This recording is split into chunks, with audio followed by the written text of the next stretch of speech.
For the introduction, we're aiming to build an automated intersection management system, and the simulator that we're using is ROS and Gazebo. We're also taking in a priority queue for the vehicles so that there are no unprotected left turns and emergency vehicles are able to pass through easily. And the main path planning which we're using for the automated intersection management system is A-star along with pure pursuit algorithm. And the novelty aspect of it comes in the custom heuristic function that we're using. We're going to use cubic splines to smooth out the linear connection that we have. We have a bunch of coordinates which are connecting the points and giving a linear trajectory for the vehicles. So instead of using a linear trajectory, we're going to go for cubic splines, which is helping it smooth out. So we're also modifying the A-star algorithm and combining it with pure pursuit, which is also where the novelty aspect of our research comes in. This is what is proposed. This is related work. So we found a paper where the authors used sensor information. They simulated an automated intersection management system with real vehicles.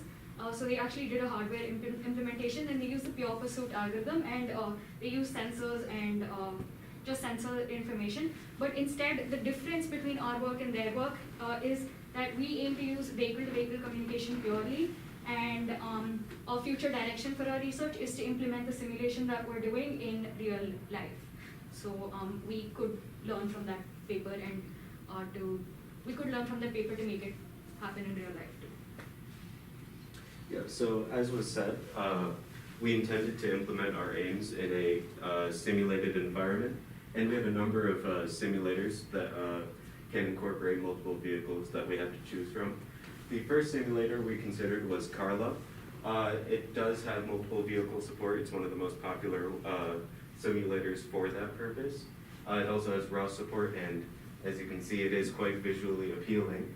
Unfortunately, given the time constraint and our versions of Ubuntu and ROS, we couldn't get the Carla simulator up and running in time.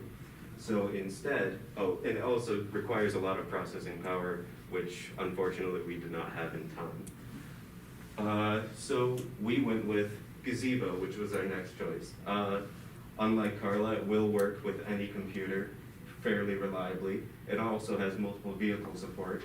The challenge there was the multiple vehicle support is not very well documented within Gazebo or other sources. And when running a lot of vehicles, it has trouble keeping up. There's quite a bit of delay, and there's a delay in the processing power. So as mentioned, implementing multiple vehicles in Gazebo was not well documented, so that was one of the biggest challenges we have to deal with. We started by forking a GitHub repo by Professor Nick Paul here at LTU.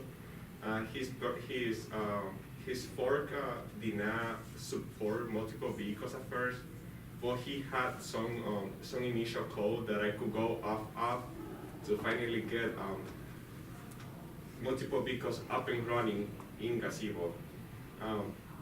It was really challenging to figure out, because even the code Professor Nick Paul provided, it threw a lot of efforts at first. So I went sorting effort by effort and seeing what was going on, and ultimately I was able to solve every single one of them. So the good thing about Gazebo is that it works with ROS. You can get the vehicles to move by using ROS twist messages, which basically you can specify the angular velocity and the linear velocity of the vehicle to control where it's going. You can have it spawn anywhere you want and de-spawn it. This can be integrated through a system that ROS supports, called a launching system, where you include where you include all the vehicles that you want to spawn in the launch file. But this can also be done by using ROS API, by coding it in a while loop, how you want the vehicles to spawn sequentially.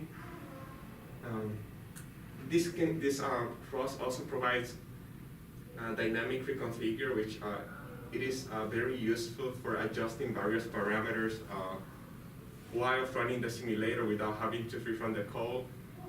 And we can have that integrated with Gazebo as well.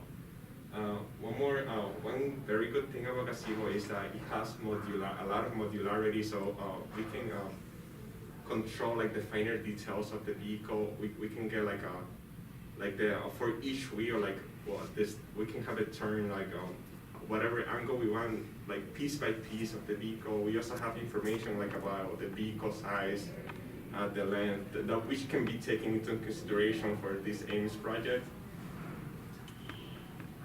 Okay, so there's a few caveats to Gazebo that I realized. One of them is time synchronization, but we realized that this is due to processing power. So to run multiple vehicles, we actually need higher processing power, which cannot be done it can run on the laptop, but it just won't run smooth.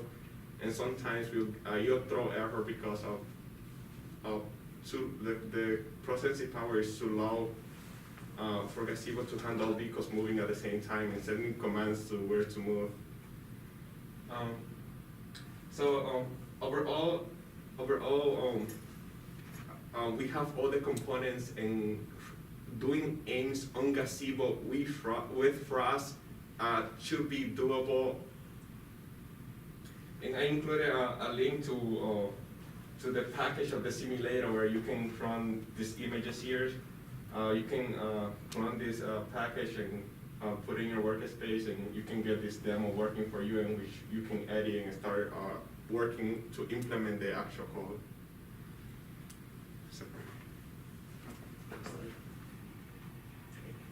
So for the priority system, we decided that the first come, first serve would be the most logical system way to go around the priority system. So for our visual here, the intersection zone, leading up to the intersection zone, it will be divided into a near zone and far zone. So a certain distance from the intersection would be considered the near zone, and then anything after that would be the far zone. So first come, first serve would be any car in the near zone gets first priority among all the other cars in the other lanes in the far zone. But if there are multiple cars in other lanes in the near zone, then we figured that there should be a timing system to see which car would approach the intersection first, to see which car should pass through the intersection first. And then although it seems very unlikely, if there ever is a situation where two cars end up at the intersection at the exact same time, there would have to be further research done to figure out how we would go about that. And then of course the intersection zone is the potential conflict zone, since there's a possibility of collision among the vehicles. And so a big part of the priority system is what happens if an emergency vehicle approaches the intersection. And so the idea we had for that is basically to prevent traffic from blocking these emergency vehicles like ambulances or police. The near zone would speed up and basically clear the intersection so emergency vehicles could pass through easily. And so this is basically the simplest idea we came up with for an initial priority system, just because first come, first serve is easy to implement and makes sense. But we also did a lot of research on energy efficient priority systems, like how we mentioned, like FedEx takes right turns, things like that. But I think this would be the easiest to implement first, and we can do research after. We just need a priority system in place so that emergency vehicles will be able to pass first, and there's not as much traffic. Cool. Occupancy grids, you can have a functioning automated intersection management system without an occupancy grid. Basically, I'd like to explain how it works and what it is. We can lay over a grid based on the measurements from our Gazebo simulation. And based on these grids, we can number them. As you can see, 0 would be non-occupied, and then any number non-zero would be either obstacle or unknown area. In order to keep the vehicles from colliding with either the sidewalks or other vehicles. So the way we thought about it would be an easy implementation, simple, easy to understand, easy to visualize would be a NumPy array. We were able to get a NumPy array like visualized and set, but it's, as they said in the introduction, we weren't able to piece it all together at the moment. As you can see, the way, another couple ideas can work. It doesn't unfortunately work with the NumPy array. Would be, I have it here, but it's called quad tree. It does take up a little bit more, or helps less processing power when it comes to getting more details out of the occupancy grid. So basically, when you come to the presentation, see the circle here, you can see that it dips into the squares around it. So if this was a NumPy array, all these squares would be occupied. That does take up a lot of space and it makes it less accurate for the vehicle. So the way the quad tree would work, you would divide these squares up into smaller and smaller pieces until you can get exactly where the circle is occupied. And this would help with processing power as well as accuracy when it comes to occupancy grids. Seth will take it over for a little bit different idea of what we had. Okay. Elaborating further on occupancy grids, I focused on Octomaps. So Octomaps are built in R with libraries that allow for the implementation of either a 2D or a 3D occupancy grid. So the utilization of any kind of occupancy grid is important because it allows for the implementation of path planning, which ultimately requires the known position of all objects, obstacles, and vehicles on the field at any given point in time. So Octomaps are flexible and dynamically expanding. This just means that you don't need to know the extent of the map beforehand. Octomaps are also compact in memory, which means that large environments can be mapped and a vehicle can be mapped, or the map can be contained within the model of the vehicle. This is important and very useful within the context of AIMS because it means that information can be transmitted efficiently between vehicles seamlessly. Okay.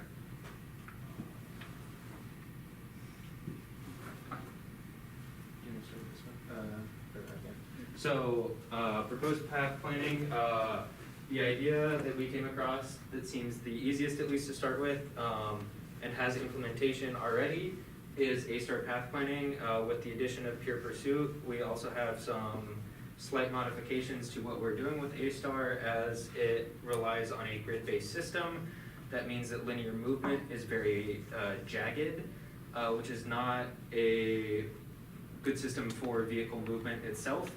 So by applying something that can smooth those linear movements to something that can have a curvature, provides a smoother path for the vehicle to travel. A-star path planning tries to find the smallest or the least covered distance path from a starting and an endpoint that are already known. For an intersection management system, this is already known as we would have vehicles that have a current location that is being passed in and a goal location at the end side or the back end of the intersection. This allows us to create the A-star path from start to finish with obstacles in the way being lane lines as well as areas off the road and other vehicles themselves. Shika? Yeah. So this is just a little bit about peer pursuit algorithm. It's a path tracking algorithm and it makes use of waypoints to, there's this look ahead distance and it uses waypoints to determine the steering angle of the vehicle. So that's what it is used for, and we're going to be combining this with the A-star algorithm in the future. Cubic splines. Yeah. With cubic splines, this was our idea for smoothing the path planning from A-star. It is a polynomial generating function that interpolates on a set of XY coordinates. This works well for 2D as a road should function as a 2D mapping currently, as we won't have vehicles going over or under each other, luckily. But how cubic splines work is connecting 2 points together with a line segment and then smoothing it over by creating continuity between the line segments themselves. So each point on the interior has the same first and second derivative, as well as the same XY value to be continuous. There is two different kinds of cubic splines. There are clamp splines and free splines. That just has to do with the endpoints themselves. As they'll be fixed, it should be a clamped spline, but that is just a little bit extra. So path planning, we did a little NumPy array that is colored for you so you can see a little visual. We have a starting point here. As you can see, we go from here to here, and from the blue star to the green star up in the top left. This uses strictly a NumPy array that uses zeros and ones to determine free and restricted spaces. That can be set to something else if we wanted to differentiate the occupancy of a vehicle versus like an out of bounds area as well. And to the left you can see these are all XY coordinate mappings of each step that it takes. This is useful for us as we can then determine where exactly a collision can happen in the process and make the adjustment from that point onwards. Cubic splines again. So what you see here is a dolphin. I have made this is entirely made of cubic splines. It shows the complexity of them. You can make nice smooth curves. You can join them together. Sometimes they're a little jagged if you don't know what you're doing. This was an early project. But there's also to the left is a actual implementation in Python code that we can do. There is a built-in package that someone else has created that allows for a simpler version so you don't have to go through all the manual calculation that goes through with cubic splines.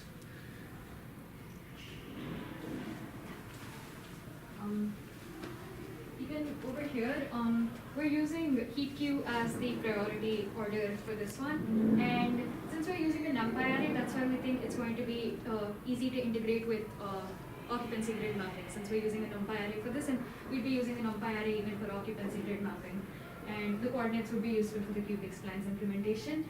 Now, this is an implementation that we found for using a pre-made vehicle. So this is a Turtlebot, which is a common open source robot in ROS, and someone has already made the A-star implementation, just pure A-star implementation with one vehicle and a bunch of obstacles, and we were able to run this on our local machine, so we know that it's able to work. And now this is path planning comparison for an AIMS. This was another idea that we had come across. There's a few others. Particle swarm optimization is kind of a basis for path planning modified Firefly algorithm. Particle swarm essentially is iterating over a known path from point A to point B, as we know already, and trying to find the most optimal path to follow with avoiding the given obstacles. You do also initially, both with Particle Swarm and the modified Firefly, have to give points along the line as well instead of just a starting and ending position. So they don't necessarily have to be all points that are not in like obstacle paths already. They can be, and it works around it. But there are some issues with it. One, this has to iterate multiple times to find a nice smooth path. Which can be significantly slower than A-star in implementation for lifetime, which could cause a problem, as well as some issues with particle swarm. Shika, you know a little bit more about that. Yeah. So there's this local minima issue with particle swarm optimization. It's when a goal is really near to an obstacle, the vehicle would not be able to reach the goal because the obstacle is really nearby. So that's a local minima problem that particle swarm optimization has. But this problem isn't there with A-star. And A-star is also much faster. So that's the reason that we went for the A-star algorithm. And we also have further options for the future that we've explored. We read a bunch of papers and realized the other algorithms that we could be using, and we compared that to A-star. A-star seemed like it would be the fastest, and there are prior implementations of A-star for an automated intersection management system, which is why we thought we'd go for it and then work on improvements.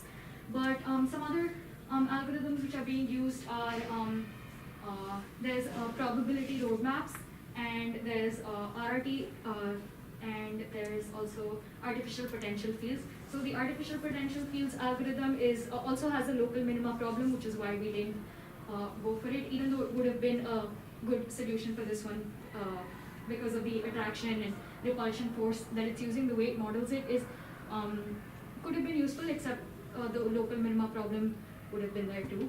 And there are also other options where in previous literature authors have combined different algorithms, so which is why we learned from them and we thought we would combine A-star with pure pursuit too. So they've combined the A-star with dynamic window approach, and they've also used some deep learning approaches. So we need a much higher processing power, and I do not think it would work with Gazebo. We need to go for a simulator like Carla if we go for any reinforcement learning approaches. But these are also some approaches which have been used for an automated intersection management system and stuff that we can explore and improve upon. And that's Woohoo! Nice work, and right at 21 minutes, so that's awesome.